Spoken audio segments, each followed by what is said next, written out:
चलो बिस्मिल्लाहिर्रहमानिर्रहीम। अच्छा, एक्चुअली प्रॉब्लम मसला ये था कि बिजली और इंटरनेट कनेक्शन में ये अनस्टेबिलिटी आती है, तो इस वजह से यहाँ तक आप लोगों को मेरे ख्याल में ये समझ आया होगा कि रिसर्च प्रॉब्लम या रिसर्च क्वेश्चंस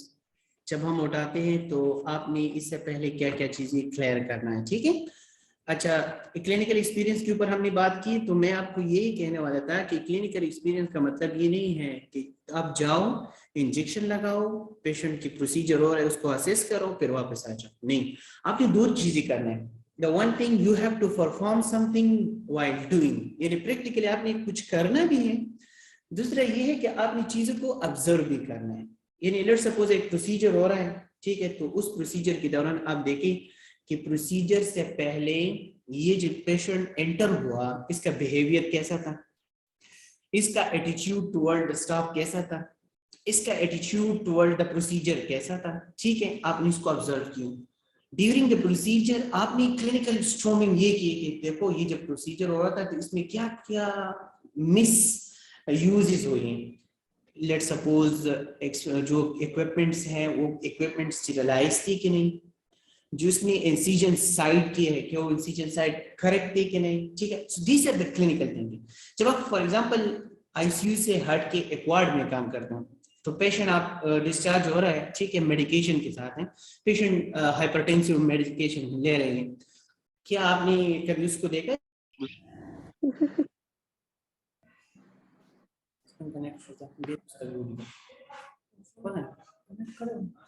है ना। एक मिनट बच्चों, आप सब्र करिए प्लीज, ये इंटरनेट इश्यूज हम कोशिश करें इसको सॉल्व करें। ओके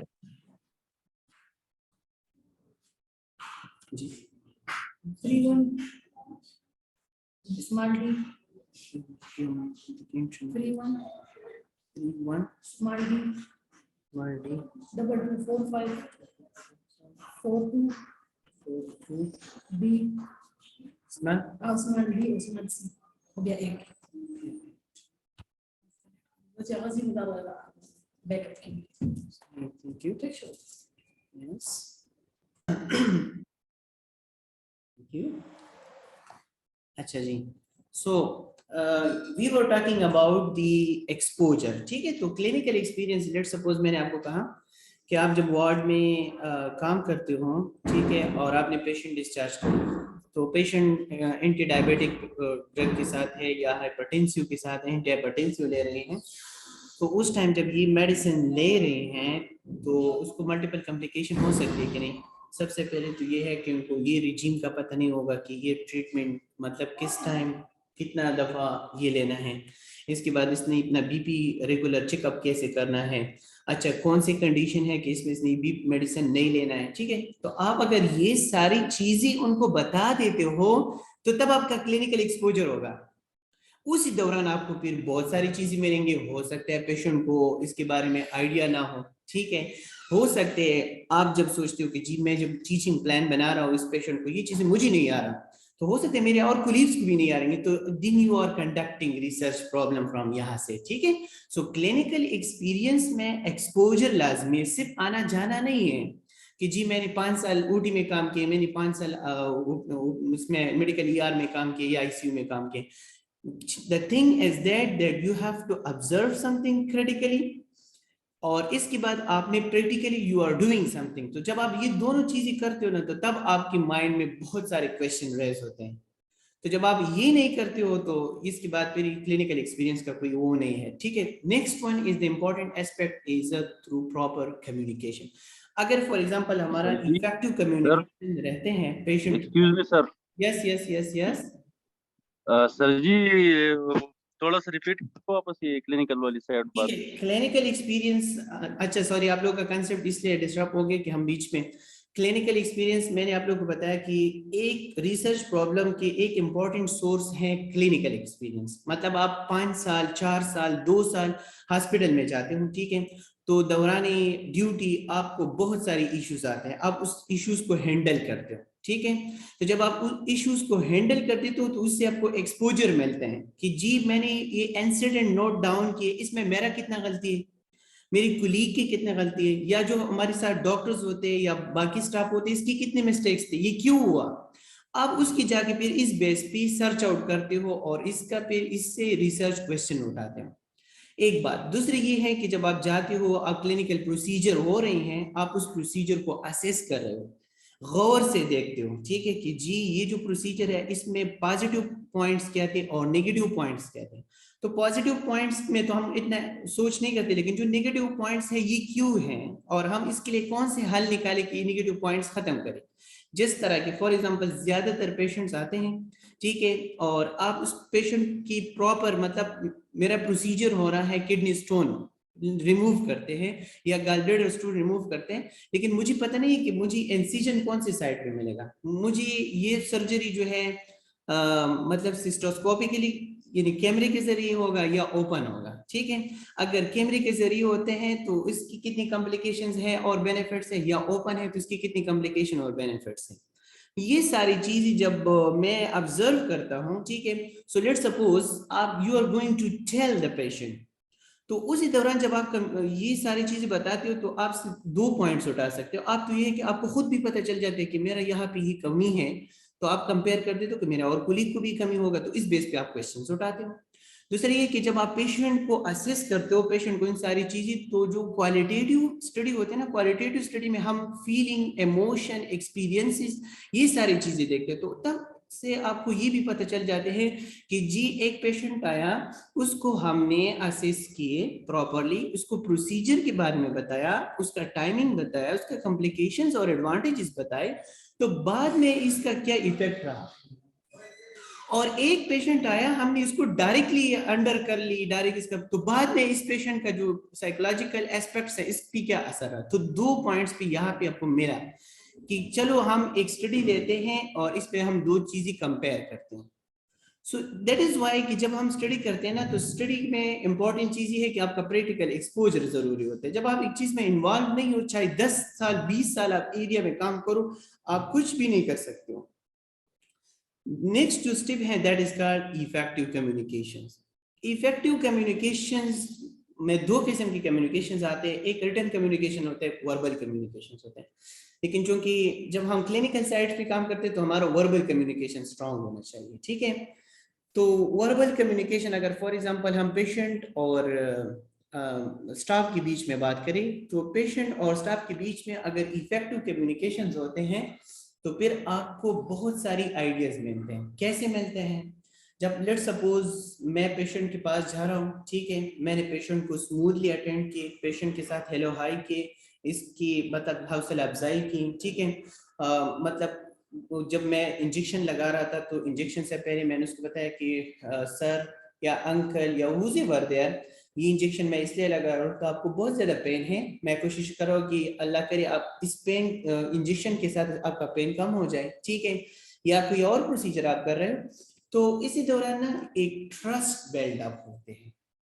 और क्वालिटेटिव रिसर्च में the first aspect is trust होते हैं। तो अब अगर फॉर एग्जांपल आप एक पेशेंट से इंटरव्यू ले रहे हो और आपने ट्रस्ट बिल्ड नहीं किया, तो क्या वो आपको सही तरीके से वही प्रॉब्लम बता सकते नहीं हो, उसके ऊपर ट्रस्ट नहीं है कि क्या ये कौन है जो उस दतवे मॉडल आर सीधा खबर बाहर होगी। So it will create a problem. अगर प्रॉब्लम क्रिएट भी ना करे तो उसकी जहन में तो ये होंगे ना, क्या पता कल मेरे ऊपर कोई बंदा आ जाए कि जी भला हॉस्पिटल में आप थी और अपनी बात की इस वजह से आपको सजा मिल रही है।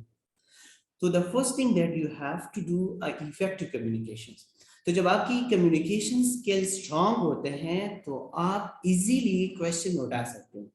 क्योंकि आपको पता होता है ना, आप एक्सपोजर इजीली कर सकते हो। तो बात जब आप पेशेंट को एक्सपोज करते हो मींस कम्युनिकेशंस में, तो आपको बहुत सारे पॉइंट्स बताते हैं, इसमें लैक ऑफ नॉलेज आते हैं, ठीक है, या इस तरह के आंसर्स आपको मिल जाते हैं कि इसकी जो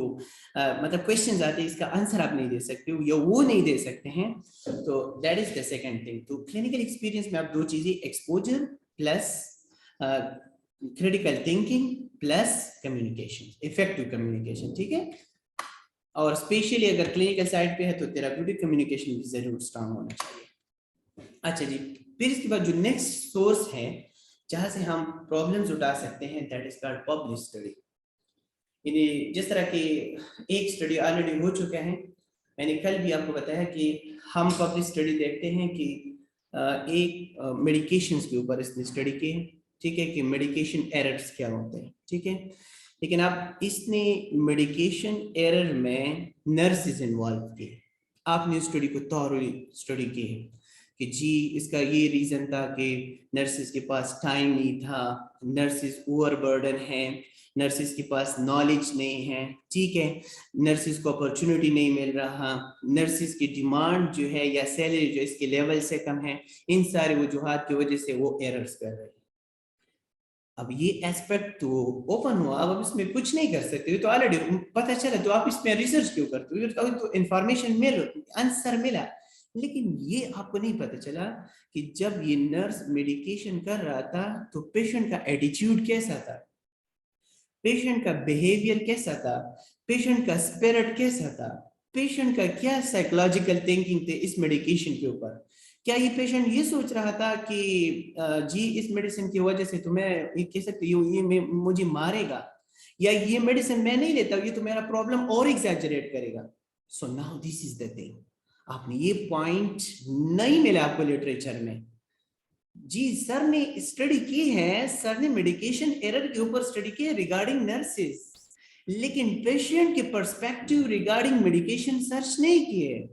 सो आप जंप टुवर्ड दिस थिंग। तो जब आप लिटरेचर रिव्यू करते हो या आप इंट्रोडक्शन लिखते हो तो आपसे पूछते हैं कि जी आपने लिटरेचर में क्या देखा, आप कहते हो जी इस फला जगह पे ये स्टडी हो चुके हैं, इसने ये कहा कि जी नर्सेज जब मेडिकेशन कर रहे हैं तो मेडिकेशन एरर इसलिए होते हैं कि बर्डन्स हैं, ये सारी चीज जो मैंने बताया,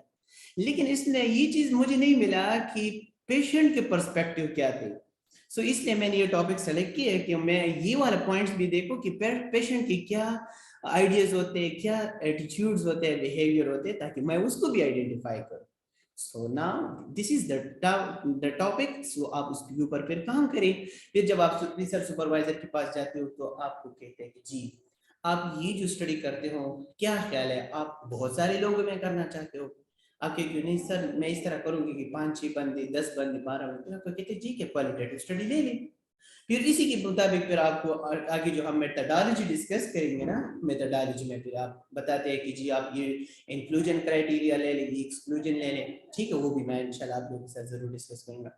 सो दिस इज द थिंग कि public study is very important, सही है, identifies in area of concern for populations. अब अपनी ये भी चीज होता है कि पब्लिकेशंस तो है, लेकिन आप अपनी फील्ड्स के अंदर देखें। लेट्स सपोज मैं आईसीयू में काम कर रहा हूँ, तो आईसीयू के अंदर क्या क्या प्रॉब्लम्स ऑलरेडी एक्सप्लोर हैं और क्या क्या प्रॉब्लम्स ऑलरेडी हाइडन है। तो identifies an area of concern for population. तो अब अगर फॉर एग्जांपल ईयर में हो या वार्ड में हो, मेडिकल में हो, तो आप वहां की पॉइंट्स उठाएं, indicate the significance of the problem, ठीक है। आप ये भी देख लें कि इस प्रॉब्लम्स का सिग्निफिकेंस क्या है, ठीक है, जो प्रीवियसली हमने डिफाइन की कि मतलब अगर मैं लेट्स सपोज जो हमने स्टडी की बात कर ली मेडिकेशन के ऊपर, I am going to search out to check the attitude of the patient towards the medication administration, ठीक है। तो आपसे क्वेश्चन पूछते हैं कि वकार या शोएब मैडम आप ये क्यों करते हो, आप इसके क्या फायदा है। तो मैं कहता हूँ कि सर ये मैं इसलिए कर रहा हूँ कि बाज़ औक़ात लोगों को पता नहीं होता कि मेडिकेशन लेना कितना इम्पोर्टेंट है, इसका डोज मिस करना कितना नुकसानदेह है। और अगर आप ये सोचते हो कि ये मेडिसिन मुझे मतलब मारेगा या इसकी वजह से मेरा प्रॉब्लम और एग्जैजरेट होगी, तो इस सच नहीं है पॉसिबल।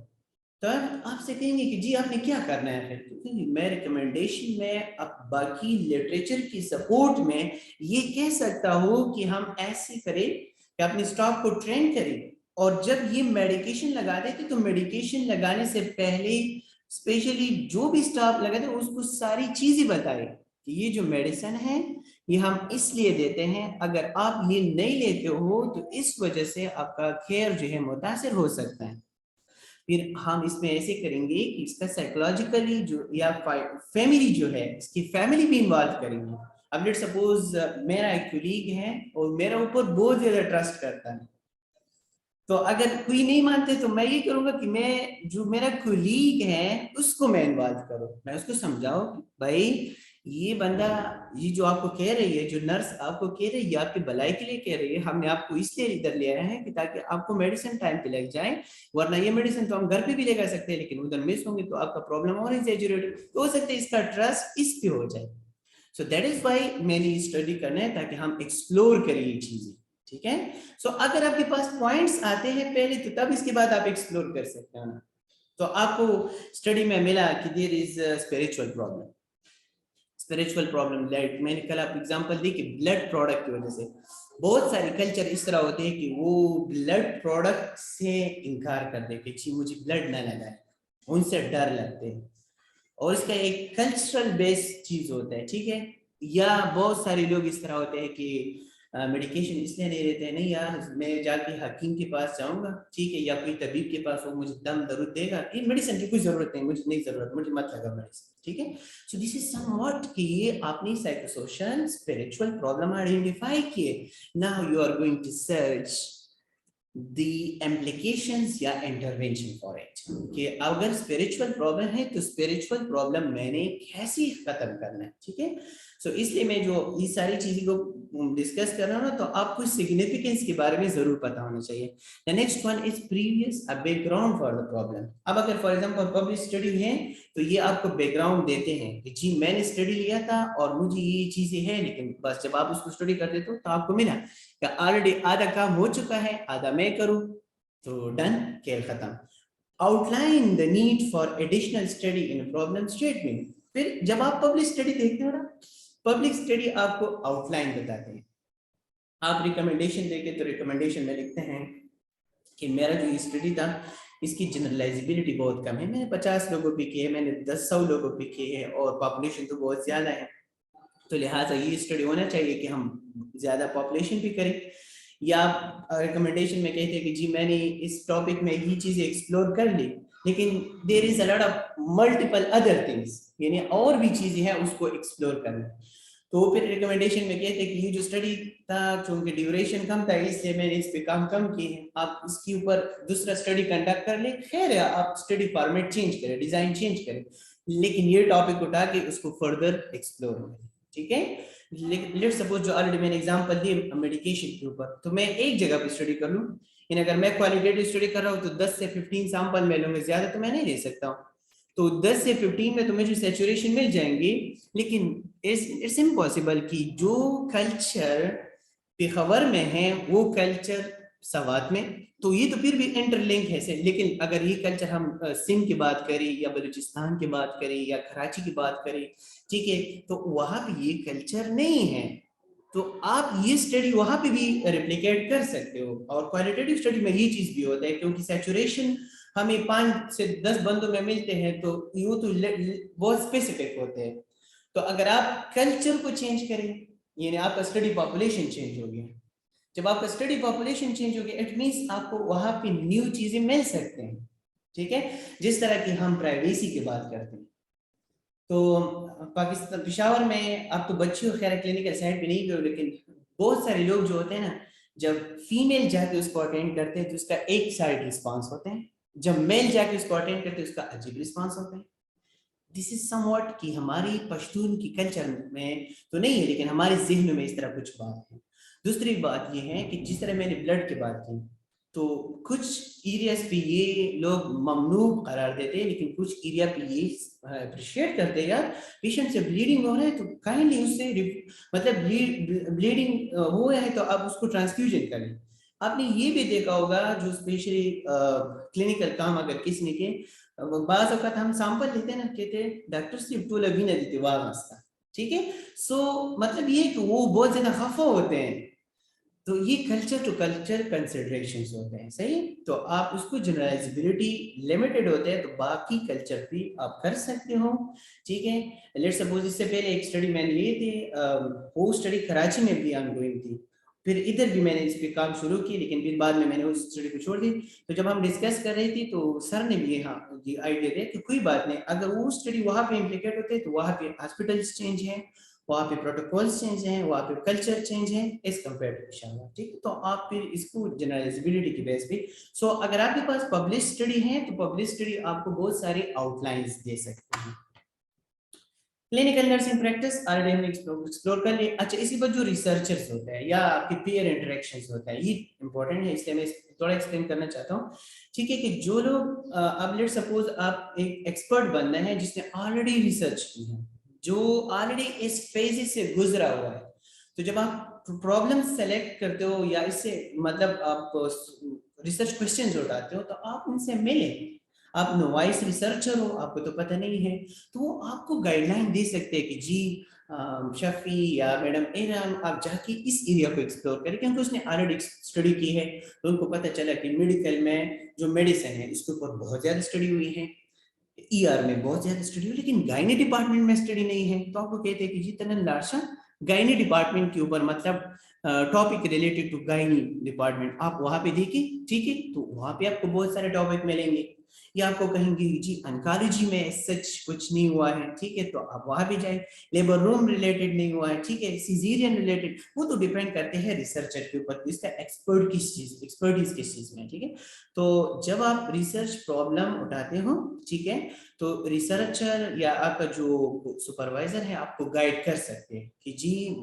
मेरा ये एक्सपीरियंस है कि मुझे यहाँ से ज्यादा टॉपिक्स मिलते हैं, यहाँ से ज्यादा नहीं, तो आप उस एरिया को एक्सप्लोर करें। और सही रिसर्च वही होता है जहां पे काम कम हो, क्योंकि जब ऑलरेडी लेट सपोज एक रिसर्च आर्टिकल्स, आप बाद में आर्टिकल्स के रेफरेंस देते हो ना, और आखिर में आप पहुंच जाते हो 70 80 90 reference, what is it mean, इसमें तो ऑलरेडी सिचुएशन हासिल है। तो उस किस्म की रिसर्च को उन लोग फिर अप्रिशिएट नहीं करते, आपकी रिसर्च फिर जीसी एसआरबी ये सारे में फिर अप्रिशिएट नहीं करते।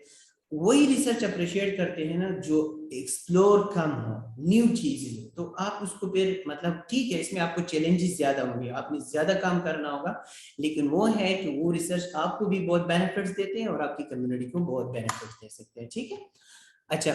नर्सिंग लिटरेचर रिव्यू के हवाले से हम बात करेंगे, तो मतलब जब आप रिसर्च टॉपिक उठाते हो, तो इससे बेहतर पॉइंट्स ये है कि सबसे पहले आप जाएं और क्या करें, प्रीवियस जो लिटरेचर है वो लिटरेचर देखें। इंशाल्लाह मैं आप लोगों को ये भी बताऊंगा कि आप लोगों ने लिटरेचर रिव्यू करना कैसे है। ठीक है, सो रिव्यूइंग द डिफरेंट डेटाबेसेस, यानी आप जाके मुख्तलिफ जर्नल्स देखते हो, जिस तरह कि मैंने आपको कहा कि मेडलाइन शिफ्ट है, साइंस डायरेक्ट है, गूगल स्कॉलर है, ठीक है, सेनाहिल है, वगैरह वगैरह। तो वो जब आप जाके उधर से आप टॉपिक्स उठा देते हो और फिर उसको सर्च आउट कर देते हो, इसमें फिर आप स्पेसिफिक प्रॉब्लम उठाते हो, तो इससे भी आपको इजीली रिसर्च प्रॉब्लम मिल सकते हैं। ठीक है, so establish the credibility of the finding. और इसमें एक पॉइंट है जो ऑलरेडी मैं आपको डिस्कस कर चुका हूँ, वो ये है कि जब बाद में आप उस स्टडी को इंटरप्रिटेशन करते हो ना, तो इंटरप्रिटेशन में आपको बहुत ईजी होगा फिर, क्योंकि आपने ऑलरेडी रिसर्च मतलब सेकेंडरी सोर्स सर्च की है, रिसर्च की सेकेंडरी सोर्स सर्च की है, यानी आपने सेकेंडरी सोर्स क्या है कि जो ऑलरेडी इसके ऊपर फाइंडिंग मौजूद है वो आपने लिटरेचर रिव्यू में फाइंड आउट की है। ठीक है, तो जब आपकी फाइंडिंग आ जाते हैं ना, आप दोनों को कंपेयर एंड कंट्रास्ट करें कि मेरा वाला और उनका सिमिलर क्यों है और मेरा वाला उनका डिफरेंस क्यों है। ठीक है, तो आप इसके बेस पे फिर रिजल्ट जब बनाते हो तो रिजल्ट के बाद फिर डिस्कशन इसमें करते हो और फिर आखिर में आप कंक्लूजन और फिर रिकमेंडेशन देते हो। ठीक है, इसके अलावा ये भी बात होती है ना कि जब आप लिटरेचर रिव्यू करते हो, स्पेशली क्वांटिटेटिव स्टडी में, मैंने आप लोगों को प्रीवियसली बताया था कि क्वांटिटेटिव स्टडी में हम कोशिश करते हैं कि एक थ्योरी उठाते हैं और उस थ्योरी को फिर हम रिफाइन करते हैं। ठीक है, यानी लेट सपोज एक थ्योरी है बिहेवियरलिज्म के ऊपर, वो बिहेवियर को डिस्कस करते हैं, तो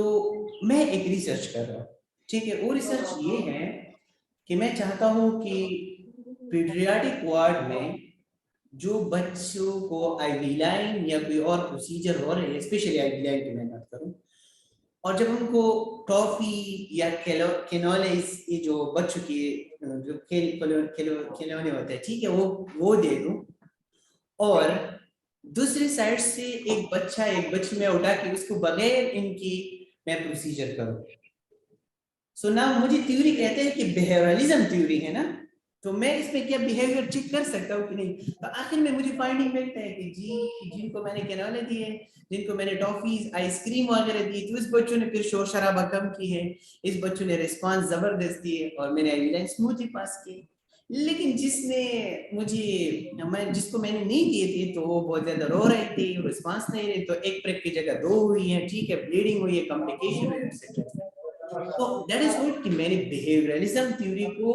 पॉजिटिव पर्सपेक्टिव पे ले लिया। अब अगर ये मतलब रिजल्ट मुझे पॉजिटिव आया तो मैं इस थ्योरी को सपोर्ट कर दूंगा, जी ये थ्योरी सही कह रही है मेरे रिसर्च टॉपिक रिलेटेड। लेकिन अगर मुझे फाइंडिंग इस तरह आया कि there is no difference, result में तो डिफरेंस नहीं है, जो फर्स्ट था और मतलब जिसको मैंने टॉफी दी वो भी सेम है और जिसको मैंने टॉफी या किन्होंने नहीं दी किलोनी तो वो भी सेम है, तो फिर उस सिचुएशंस में फिर आप क्या कह सकते हो कि जी ये बिहेवियरलिज्म थ्योरी जो है ये गलत है, ठीक है, ये हम इसमें। या सिमिलरली मैं दूसरा स्टडी लेता हूँ, वो स्टडी के लेट सपोज मैं बिहेवियर चेक कर देता हूँ, behaviour of patient toward the patient, sorry behaviour of staff toward the patient. अब ये जो मैं चेक कर रहा हूँ दो एस्पेक्ट्स पे, लेट सपोज मैं आईसीयू की स्टाफ लेता हूँ और दूसरी साइड से मैं ईआर के स्टाफ लेता हूँ, तो मैं देखता हूँ कि ये थ्योरी तो बिहेवियर की बात करते हैं, तो फिर मैं टू द पॉइंट आखिर में देता हूँ कि जी आईसीयू की स्टाफ की बिहेवियर कैसा था सॉरी, और ईआर का कैसा था। तो जब मुझे फाइंडिंग में डिफरेंस आते हैं तो फिर मैं कहता हूँ कि जी देयर इज बिहेवियरलिज्म, बिहेवियर में मतलब अगर फॉर एग्जांपल मैं आईसीयू में पेशेंट के साथ सही बिहेव कर रहा हूँ और मुझे रिस्पांस सही आया, मीन पेशेंट सेटिस्फाइड है, उसका प्रोग्नोसिस गुड है, मोर्टेलिटी रेट कम हो चुका है, so that is the thing, ये जिसने जो स्टाफ है इसका बिहेवियर ठीक है तो पेशेंट ने उसको रिस्पांस सही किए। लेकिन दूसरी साइड पे मैं देखता हूँ कि ईआर में पेशेंट की रोज बरोज अग्रेशन, रोज बरोज वायलेंस, तशद्दुद और रोज बरोज झगड़े ज्यादा हो रहे हैं, तो आखिर में मुझे ये फाइंडिंग है कि पेशेंट के साथ स्टाफ की बिहेवियर ठीक नहीं था, तो इसलिए इसने मेडिकेशन को सही रिस्पांस नहीं किया है, इसलिए इसने प्रोसीजर को सही अंडरस्टैंड नहीं किया, दैट इज व्हाई पेशेंट की प्रोग्नोसिस खराब, पेशेंट के कॉम्प्लिकेशन डेवलप, ठीक है, सो दैट इज व्हाई फिर मैंने बिहेवियर को चेक किया। तो इन एस्पेक्ट्स की बिना पे मैं कह सकता हूँ कि जी बिहेवियरलिज्म थ्योरी जो है सही कहते हैं according to my research. So theory से भी हम बहुत ज्यादा सपोर्ट ले सकते हैं, स्पेशली क्वांटिटेटिव रिसर्च में। याद रखिए मैंने प्रीवियस में भी बताया था, क्वालिटेटिव रिसर्च में थ्योरी हम टेस्ट नहीं करते हैं, क्वालिटेटिव रिसर्च में हम थ्योरी जनरेट करते हैं, वहां पे हमें फाइंडिंग मिलते हैं, उस फाइंडिंग के बेस पे हम थ्योरी जनरेट करते हैं। मैंने बताया था ना फिनोलॉजिकल था या जो स्पेशली ग्राउंडेड थ्योरी है, ठीक है, तो आप लोग लिटरेचर रिव्यू बहुत जरूरी है क्योंकि आपको क्रेडिबिलिटी ऑफ द फाइंडिंग पता चल जाते हैं कि हाँ जी आप रेफरेंस देते हो कि जी फला जगह पे स्टडी हो चुका है, उस स्टडी ने ये रिजल्ट, आपने कहाँ से फाइंड आउट किया, तो आपके तो लिटरेचर रिव्यू किए, चुप कर कहना या जनरलाइजेबिलिटी ऑफ द फाइंडिंग। अच्छा जनरलाइजेबिलिटी की मैं बात करूं, लेट सपोज आपको कहते हैं कि जी लिटरेचर में ये रिव्यू स्टडी हो चुका है लेकिन वो स्टडी सिर्फ ईरान या थाईलैंड या ताइवान वगैरह में हुआ है, वो भी 2 हॉस्पिटल में, तो आप जाहिर बात आप कह सकते हो कि जी मैं वहाँ के कल्चर वहाँ की सब कुछ अब बदल है, तो इसलिए मैं कोशिश कर रहा हूँ कि मैं पाकिस्तान में स्टडी कर लूँ और मैं लार्ज पॉपुलेशन ले लूँ, वहाँ पे इन लोगों ने क्वांटिटेटिव स्टडी की, मैं यहाँ पे कोशिश कर रहा हूँ कि मैं उस टॉपिक को रिफाइन करके क्वालिटेटिव में कर लूँ। तो आपको ये पॉइंट कहाँ से मिला, आपको ये पॉइंट नर्सिंग लिटरेचर रिव्यू से मिलता है, ठीक है, और थ्योरी डेवलपमेंट्स के ऊपर मैंने ऑलरेडी डिस्कस किया। अच्छा the source for research problem already discuss, ठीक है, मतलब मुख्तलिफ जर्नल्स वगैरह आप देख सकते हो, पब्लिश रिसर्च रिपोर्ट। ये जो टॉपिक है ये हम फिलहाल नहीं छेड़ते हैं, क्रिटिक द रिसर्च प्रॉब्लम, क्योंकि मैं थोड़ा सा और फर्दर रिफाइन करूँ ना, फिर इसके बाद इंशाल्लाह हम क्रिटिक जो है ओवरऑल क्रिटिक करेंगे हाइपोथेसिस के ऊपर, रिसर्च प्रॉब्लम के ऊपर और स्टेटमेंट के ऊपर कि आपने इसमें क्या क्या चीजें देखना है। सो आज तक इट्स इनफ है, ठीक है, लेकिन 1 मिनट आप रुकिए, भागना नहीं है, मैं एक चीज देखता हूँ अगर मेरे पास आया तो आपके साथ थोड़ा सा शेयर करना चाहता हूँ, मैंने पॉइंट्स बताइए, सॉरी देखिए जूम,